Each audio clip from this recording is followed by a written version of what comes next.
présente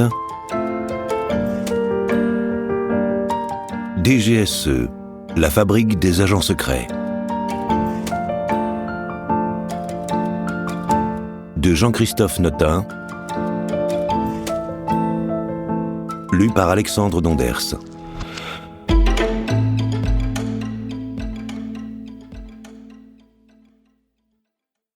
À Rémi, qui aurait été si précieux car il avait tant fait. À toi, l'ami.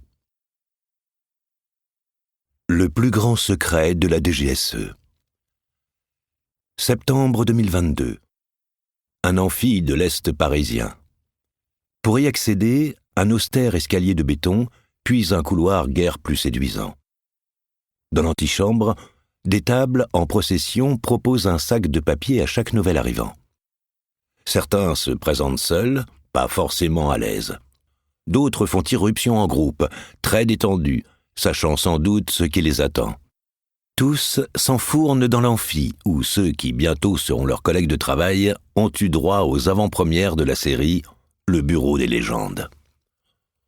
À l'écran, aujourd'hui, l'immense portrait noir et blanc d'un jeune homme. Il sourit.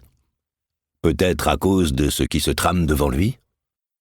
Nous sommes 133 boulevard Mortier, siège de la Direction générale de la sécurité extérieure.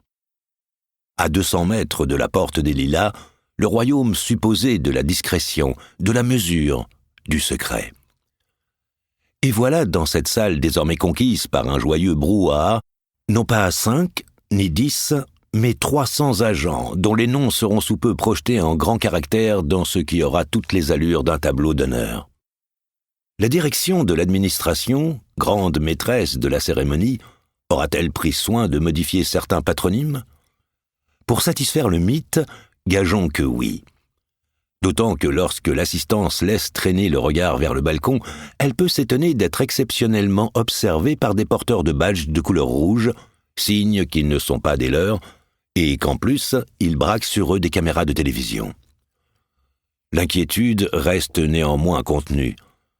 Le tournage du documentaire pour France 2 a bien sûr été annoncé. Un rien de sagacité suffit pour gommer une part du mystère enveloppant l'Assemblée. Ces jeunes hommes isolés, aux cheveux ras, aux costumes impeccables, ce sont évidemment des militaires, se destinant pour partie à l'ancienne direction des opérations, des hauts, au service action, à la crapahute et au frisson. Ces étudiants qui rigolent entre eux, ils portent encore sous leurs semelles les copeaux de soudure des instituts scientifiques à peine quittés, à eux la direction technique et de l'innovation, DTI, les laboratoires, les ordinateurs, l'excitation aussi, mais plus souvent à distance. Outre les émules du Bob Maloubier et les professeurs Cosinus, des lambdas inclassables, donc parfaits pour leur futur métier. Parmi eux, des diplômés en sciences politiques, des linguistes, des comptables, des enseignants, des ingénieurs. Ils se répartiront entre l'administration et les centres de mission apparus fin 2022 avec la réforme de l'organisation. La DGSE est le BHV des métiers. On peut y trouver de tout. Et ces 300 personnes le savent bien. Cela fait une semaine qu'elles ont été admises à la boîte ou au service ou à la centrale, première de ces expressions à vite apprendre pour ne pas prononcer en société les 4 lettres qui attirent l'attention. Pour cela, une quarantaine ont réussi le concours d'entrée à la charnière du printemps et de l'été.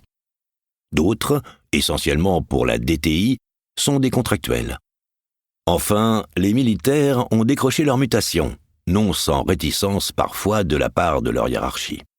Cette première semaine, à la DGSE, scandée par des présentations de l'histoire et des missions du service, a permis de créer des liens.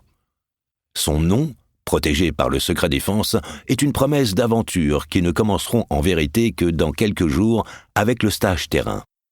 Les stagiaires seront alors confrontés en bord de mer à des épreuves physiques destinées à les souder.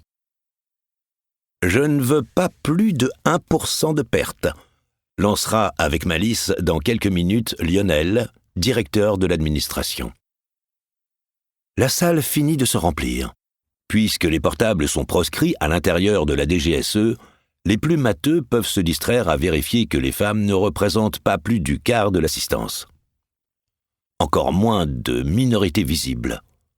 Comme il n'est pas l'heure de demander pourquoi, les stagiaires tuent le temps en ouvrant le sac offert à l'entrée et en extraient les brochures qui s'y trouvent.